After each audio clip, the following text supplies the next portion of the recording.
let's shift a little bit. I wanted to talk about sports-related injury stuff. What would you say, what's the most common injury you run across over the years for sports-related injuries? ACL tears are pretty well up there. The normal ankle sprains, ankle fractures, things like that. That's probably the most common, I would say. And then as far as like overuse injuries, then you got, your rotator cuff tears, your bursitis, things like that, and tennis elbow. Bursitis, that's like inflammation of the bursa, subacromial bursitis, like inflammation of the bursa in the shoulder. Okay. And that's all from overuse. And a lot of it has to do now with, baseball season used to be, however long Little League it was a couple games in the summer.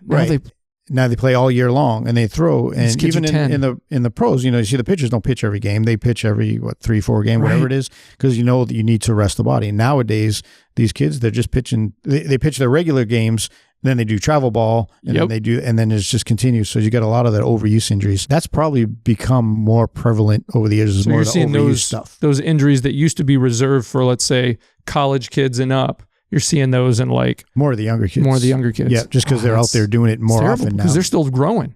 Yep. So what happens if you get a serious usage-related injury like that at an age like 11, 12 for a young boy who they might not even be hitting puberty yet? And, you know what I mean? Does that hurt their development? Or it can, because especially if you have an injury to the growth plate, whether it's a traumatic injury, an overuse, just stick with the throwing. If you have an injury to the elbow, if you're throwing curveballs or anything like that, and you're putting all that stress, especially if you're young and skeletally immature, you could have detrimental long-term effects on that.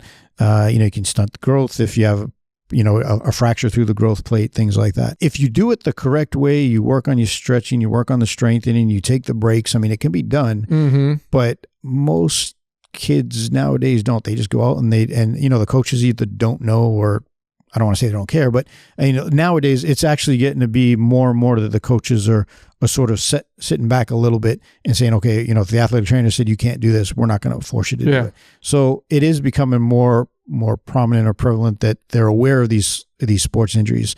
So they're backing off on pushing them as much, but you still get the, hey, you hurt or you're injured, can you play or not? That type of thing. Yep. But that's my mentality, and for probably worse when I was young, it was that the coach would ask me, you take a big hit, you hurt or you injured? Yep. So I'm thinking I'm probably injured, but I'm going to keep playing because I don't want to lose my spot. I want to play on Friday. Exactly. Yeah. But so now, and the pressure too, because everybody's trying to get into it. So if you do take a week or two off because you get hurt, some guy comes in and does well. And now, like you said, he took your spot and now you're sitting on the sidelines. Yeah. And they just don't want to take that chance. I was talking about the training stuff and on the sidelines. So I played high school football in the 90s. Mm-hmm. We didn't have any training. We had a small school, but we didn't have any trainers. Nope. I mean, we always knew the ambulance was parked just over there, right? They could kind of pull in and get, access. We didn't even have that when I was playing in high school. So it was always over there, and I had to ride in it twice.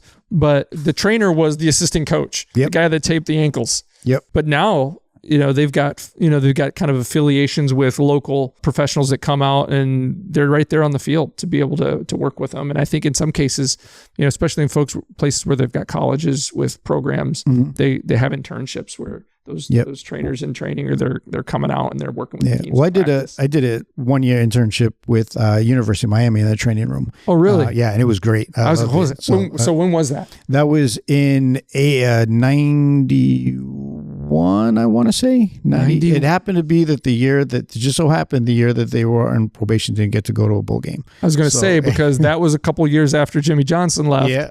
Right? Yeah. So, So how old were you then? What? I was in first year grad school. So I was in grad school. So you're in grad school. So you're already like early 20s, I think, something like that. But it was great. I mean, and those guys, it's basically like working for a professional team almost. I mean, these guys are huge. I remember walking down, we would do the pre-participation physicals. Yeah. And with the orthopedic group that I was working at. And, I walk down the hall talking to the guys, and, their legs like as big as my body. And you're looking up, talking to them like this, and you realize they're only 17 years old. And I was like, man. Hey, folks, thanks for checking out this clip from the Business Line podcast. For more great clips, click here and click over here for full episodes.